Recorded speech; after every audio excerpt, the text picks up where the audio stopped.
Bismillahirrahmanirrahim. Alhamdulillahi rabbil alamin.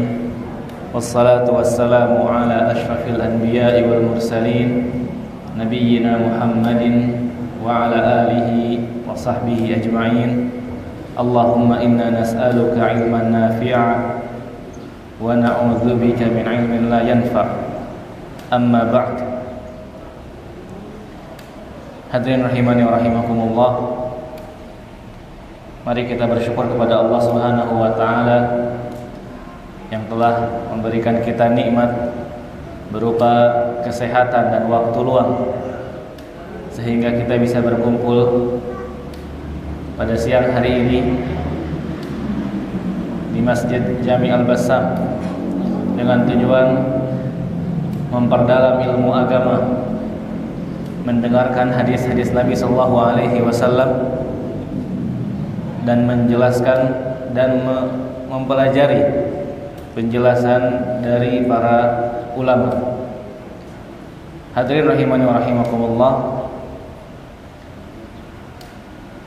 Pada siang hari ini kita akan membaca salah satu hadis pada kitab Riyadhus Shalihin pada bab tahrimul uquqi wa qati'atir rahim. Bab tentang keharaman durhaka kepada kedua orang tua dan keharaman memutus tali silaturahmi. Qala al-Imam an-Nawawi rahimahullahu ta'ala wa an Abi Muhammad Jubair bin Mut'im radhiyallahu anhu, dari Abu Muhammad namanya Jubair bin Mut'im, semoga Allah Subhanahu wa taala meridainya. Anna Rasulullah sallallahu alaihi wasallam qala, sesungguhnya Rasulullah sallallahu alaihi wasallam bersabda, la yadkhulul jannata qati'un, tidak akan masuk surga qati'un, seorang pemutus, orang yang memutuskan. Qala Sufyan fi riwayatihi yakni qati'a rahimin. Sufyan berkata dalam riwayatnya, qati'un, pemutus tadi maksudnya yaitu pemutus silaturahmi. Muttafaqun alaih. Hadirin rahimani wa rahimakumullah.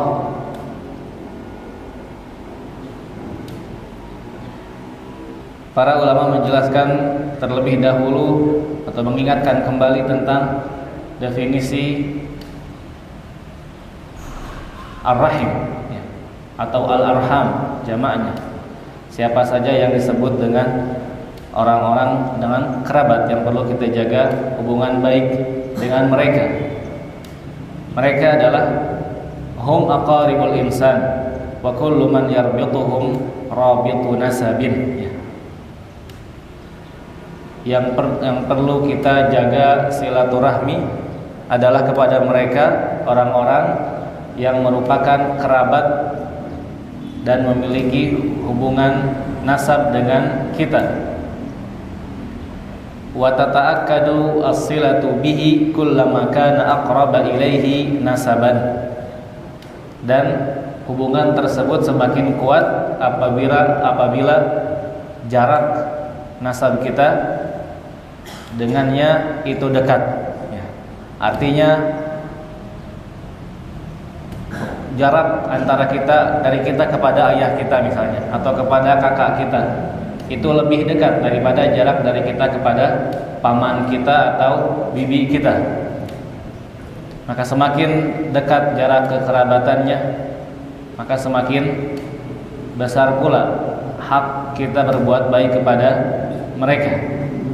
Wasilatul rahmi min afdhalit ta'at allati yataqarrabu bihal 'abdu ila rabbih. Menjaga hubungan baik dengan kerabat yang memiliki nasab sama dengan kita adalah salah satu bentuk ketaatan kita kepada Allah Subhanahu wa taala, dan dengannya kita mendekatkan diri kepada Allah Subhanahu wa taala. Wa bayyana anna waslaha mujibun lil masubah. Maka orang yang menjaga agar ikatan tersebut tetap terhubung, maka orang tersebut akan mendapatkan pahala di sisi Allah Subhanahu wa taala. Dan banyak hadis sudah kita baca, sudah kita pelajari bagaimana Rasulullah SAW memerintahkan kepada kita untuk menjaga hubungan baik dengan kerabat, terutama yang memiliki nasab yang sama dengan kita. Wa fi hadzal hadis, adapun dalam hadis yang baru saja kita baca, hadis yang singkat, la yadkhulul jannatu qati'un, tidak akan masuk surga atau tidak masuk surga seorang pemutus silaturahmi. Yukhbiru Rasulullah sallallahu alaihi wasallam annahu la yadkhulul jannata qati'un, tidak akan masuk surga seseorang yang memutuskan hubungan kekerabatannya. Wa huwa alladhi yaqta'u rahimahu bil hajri lahum wal mu'adat. Misalnya seseorang yang mendiamkan kerabatnya.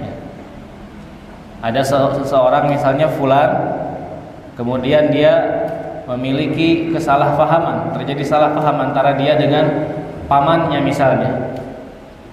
Kemudian dia bertekad untuk tidak akan mengajak pamannya berbicara, mendiamkannya. Terlebih lagi kalau misalnya memutuskan hubungan tersebut kepada ayahnya.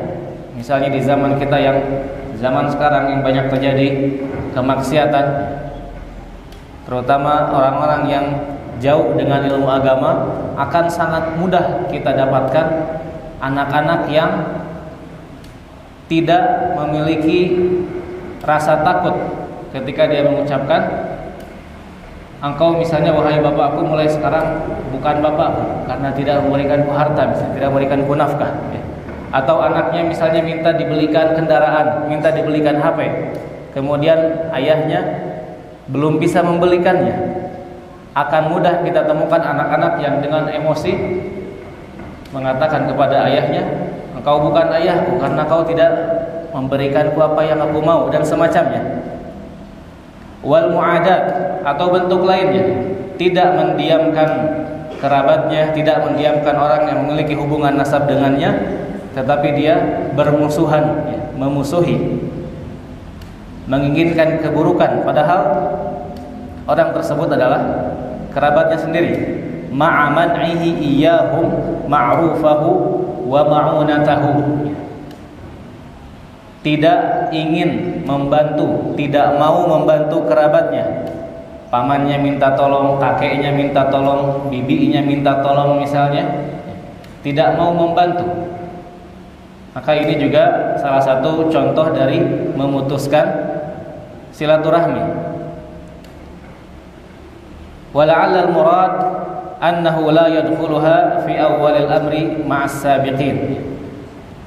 Kemudian dalam hadis tadi dikatakan bahwasannya orang yang melakukan hal-hal yang disebutkan tadi, orang yang memutuskan tali silaturahmi tidak akan masuk surga. Para ulama menjelaskan tidak akan masuk surga di sini bukan berarti dia selamanya tidak akan masuk surga. Selama dia memiliki iman, tidak berbuat syirik kepada Allah Subhanahu wa taala, atau mungkin dia berbuat syirik kemudian dia bertaubat, maka dia tidak akan abadi di dalam neraka. Akan tetapi misalnya ada seorang mukmin beriman kepada Allah Subhanahu wa taala, rajin beribadah, tapi dia memutuskan silaturahmi, maka dia akan masuk surga, namun tidak secara langsung, tidak direct, tidak langsung ke surga, tapi transit dulu, ya. La yadkhuluha fi awwalil amri ma'as sabiqin. Di saat orang-orang saleh lainnya langsung masuk surga, tetapi ketika ada orang-orang saleh namun dia semasa di dunianya memutuskan tali silaturahmi, maka dia tidak akan langsung masuk surga. Bal yu'aqabu bi ta'akhurihi al-qadra alladhi yuriduhu Allah taala. Karena orang yang masuk surga itu adalah orang-orang yang bersih. Sedangkan orang ini pernah memutuskan tali silaturahmi, maka Allah Subhanahu wa taala akan menahannya, tidak langsung masuk surga, melainkan dibersihkan terlebih dahulu di dalam neraka, kemudian setelah itu baru masuk ke dalam surga. Itu yang dimaksud dari la yadkhulul jannah. Bukan berarti tidak masuk surga sama sekali, hanya saja tidak langsung masuk ke dalam surga.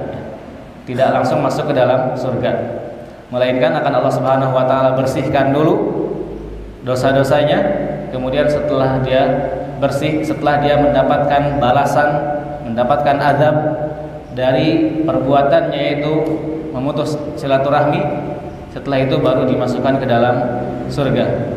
Hadirin rahimani wa rahimakumullah. Hadis lainnya yang menjelaskan besarnya perkara menjaga hubungan silaturahmi dan dahsyatnya ancaman bagi orang yang memutus tali silaturahmi adalah hadis Nabi sallallahu alaihi wasallam, "Ma min dzanbin ajdaru ay yu'ajjilallahu li sahibihi al-'uqubata fid dunya ma'a ma yaddakhiru lahu fil akhirah minal baghi wa qati'atir rahimi."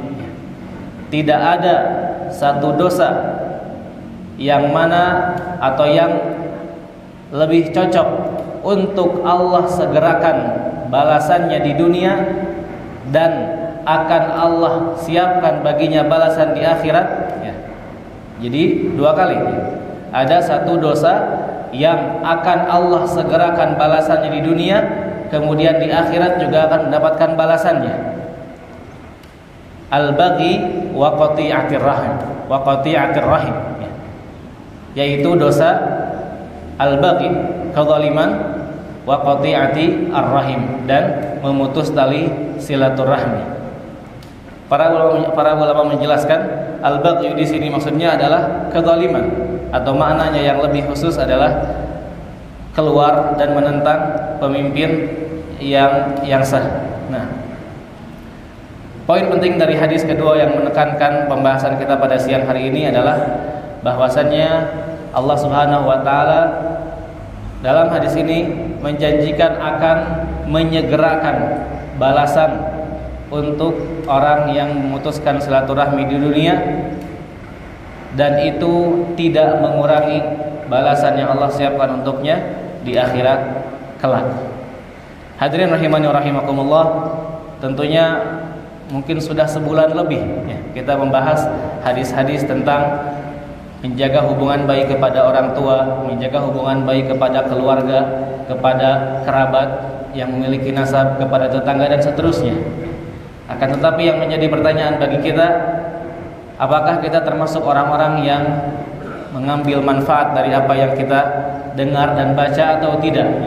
Apakah frekuensi kita menghubungi saudara-saudara kita, menghubungi orang tua kita, menghubungi kerabat yang memiliki nasab sama dengan kita, apakah semakin meningkat atau justru biasa-biasa saja?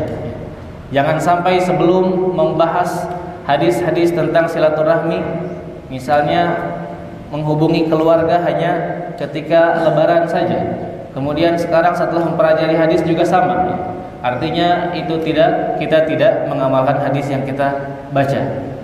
Seharusnya ketika kita membaca begitu banyak hadis-hadis tentang menjaga hubungan silaturahmi, maka kita mengamalkan hal tersebut. Terlebih di zaman modern ini sangat banyak wasilah untuk menyambung silaturahmi. Kita memiliki ponsel ya, untuk menanyakan kabar.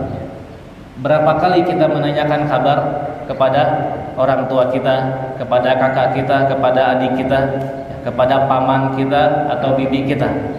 Tanyakan kabar kepada mereka. Lakukan hal-hal yang akan menjaga tali silaturahmi. Tentunya kita semua kita lakukan dengan tujuan mendapatkan ridha Allah Subhanahu wa taala dan mengamalkan apa yang diajarkan oleh Nabi sallallahu alaihi wasallam melalui hadis-hadisnya, hadis-hadis yang sudah kita baca dan pelajari. Demikian yang bisa Anda sampaikan.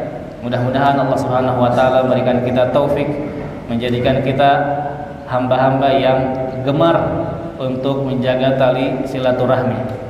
Subhanakallahumma bihamdika asyhadu an la ilaha illa anta astaghfiruka wa atubu ilaik. Wassalamualaikum warahmatullahi wabarakatuh. Nah.